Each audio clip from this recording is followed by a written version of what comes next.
Hello everyone, welcome to my channel. आज हम बात करने वाले हैं हम टीवी के ड्रामा जंजीरे की, लेकिन स्टोरी की नहीं। आज हम बात करेंगे सिर्फ और सिर्फ शहरबानो। और कसम से पहले 3 एपिसोड देखने के बाद मुझे विलन से ज्यादा फ्रस्ट्रेशन इस कैरेक्टर ने दी है। अब हो सकता है कि आप इस रोस्ट प्लस रिव्यू से डिसएग्री करो, लेकिन मेरी बात एंड तक जरूर सुनना। हो सकता है कि वीडियो के एंड तक आप भी बोलो कि बहन तो सही थी। तो ड्रामा स्टार्ट होता है नॉर्दर्न एरियाज के माउंटेन से, और भाई पहले 2 मिनट देखकर मुझे अपनी गुर्बत याद आ गई। इतनी खूबसूरत लोकेशन है कि बंदा प्लॉट भूल जाए। और यहाँ एंट्री होती है हमारी शहरबानो और सरबुलंद साहब की। इन दोनों की गाड़ी खराब हो जाती है। अब जिनके साथ गार्ड आए होते हैं वो गाड़ी बना रहे होते हैं, और सरबुलंद साहब शहरबानो के लिए पानी लेने जाते हैं। तभी शहरबानो की नजर पड़ती है एक रोड साइड आंटी के पास, और ये उस क्रीपी आंटी के पास पहुंच भी जाती है और वहां जाकर बोलती है, आप हाथ देखती हैं बहन, गाड़ी खराब हुई है, किस्मत खराब नहीं हुई। और कोई रैंडम आंटी के पास जाके ये बात कैसे बोल सकता है? अगर उसको इतना इल्म होता तो वो अपना हाथ देख के ना बता देती, आज रोड साइड पर बैठी होती। इस बंदी में बिल्कुल दिमाग ही नहीं है। मैं बोल रही हूँ ना आपसे, इसमें है ही नहीं दिमाग। अभी तो आप देखते जाओ।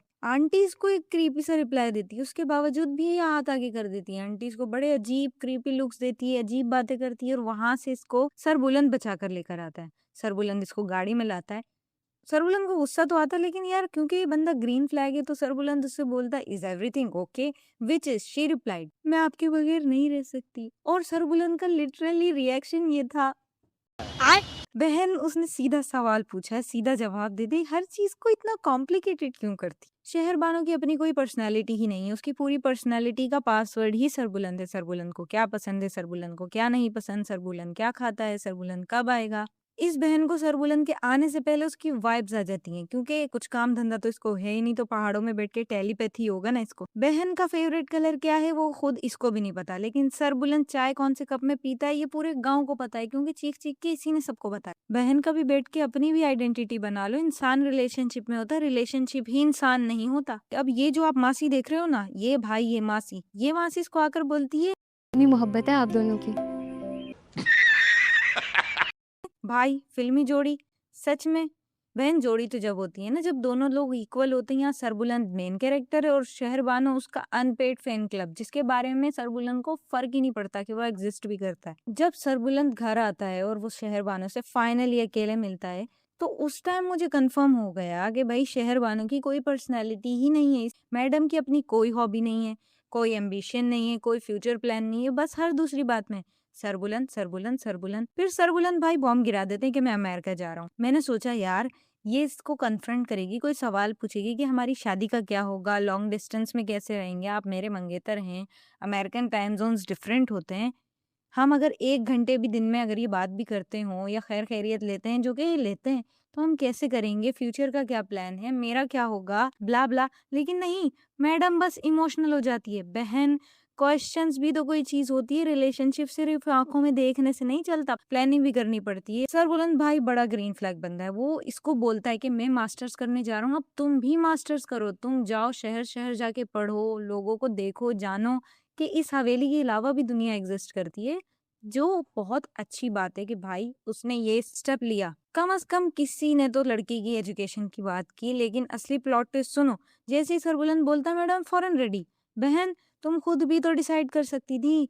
एजुकेशन कोई सरबुलंद की रिकमेंडेशन लेटर थोड़ी है। अपनी तुम्हारी लाइफ है, अपने डिसीजंस होने चाहिए। उस बंदे की अपनी प्रायोरिटी सेट है, उसको मास्टर्स करना, उसको अपनी लाइफ बनानी है। लेकिन इस बंदी की कोई लाइफ ही नहीं है सरबुलंद के अलावा। हर बात में तो इसका यही निकलता है कि मैं आपके बगैर नहीं रह सकती। भाई इतना फ्रस्ट्रेटिंग लगता है ना वो सुनकर। मतलब इसकी डमनेस को प्रूव करने के लिए मुझे सिर्फ इतना ही पॉइंट चाहिए कि इनकी ये जो तेज वाली मासी है ना, ये उसको किसी बाग में देख लेती। अब कोई भी ऐसा बंदा जिसके घर में सख्त माहौल है, जो रात में दिन में नहीं घूम सकते, और उन्होंने अगर किसी को देखा है और उनको किसी पे शक है, तो वो क्या करते हैं, वो उस बंदे को हमेशा अकेले में ले जाके कन्फ्रंट करते हैं। लेकिन नहीं, शहरबानो बीइंग शहरबानो, वो जाकर अपनी भाभी के सामने उस मासी को कन्फ्रंट कर देती है कि आधी रात को तुम बाग में कर क्या रही थी। मासी भी तेज है, ऊनो रिवर्स कार्ड इसी के ऊपर खेल के बोलती है, मैं तो सो गई थी, अल्लाह खैर करे, आप बताएं आप वहां क्या कर रही थी जो आपने मुझे देखा। भाई साहब सबसे पहले तो मेरी ऐसी हंसी निकली इस सीन के ऊपर कि इससे ज्यादा स्मार्ट तो इसकी मासी है। ये मतलब बंदी अपने ही कामों में फंस जाती है। डम डिसीजंस ऑफ द ईयर का अवार्ड होता ना तो वो शहरबानो को बिना कंपटीशन के मिल जाता। मैडम ने अपनी आंखों से देख लिया कि उसका भाई सौराब खान मासी के साथ मिलकर गुलू गुलू कर रहा है। लेकिन भाई तेरे पास यहाँ टाइम था कि तू भाग के सर बुलंद के पास जाती, उसको फोन करती, उसे मैसेज करती है, पूरी हवेली को इकट्ठा करती है, कम से कम हम कोई एविडेंस तो ले लेती। लेकिन हमारी शार्लोक बानो का प्रोसेसर कुछ और चला। मैडम सीधा विलन को कन्फ्रंट करने चली गई। भाई जो अपने भाइयों के ऊपर रहम नहीं करो, अपनी बहन के ऊपर रहम करेगा? तूने कुछ सोचा है? बहन विलन से पूछने जा रही है भाई आप विलन हो, और फिर वही होता है जिसका डर था। सौराब भाई बिना ट्रेलर के सीधा गोली मार देते हैं उसको। और मैं स्क्रीन के सामने बैठ के सिर्फ एक ही बात सोच रही थी कि बहन इतनी मेहनत से प्लॉट ट्विस्ट डिस्कवर किया था, कम से कम किसी को बता के तो मरती। राइटर ने एक इनोसेंट हीरोइन लिखने की कोशिश की, लेकिन वो एक डम कैरेक्टर लिख गया जिसके अंदर कॉमन सेंस नहीं है, जो अपने ही डिसीजंस की वजह से मर गई। वैसे ये मेरा अपना ओपिनियन है। अगर आप भी एग्री करते हो तो प्लीज मुझे कमेंट्स में बताओ, और अगर आपको गुस्सा आ रहा है और आप बानो के फैन क्लब में से हो तो प्लीज गाली मत लिखना, क्योंकि मुझे गालियों से डर लगता है। लिटरली भाई इग्नोर कर देना, बस बच्ची हूँ, गलती हो गई, माफ कर दे। नेक्स्ट ब्रेकडाउन आपको कौन से कैरेक्टर पे चाहिए वो भी मुझे कमेंट्स में बताइएगा। अगर आपको वीडियो पसंद आई है तो लाइक करें, चैनल को सब्सक्राइब करें। मैं मिलती हूँ आपसे नेक्स्ट वीडियो में, तब तक के लिए बाय बाय।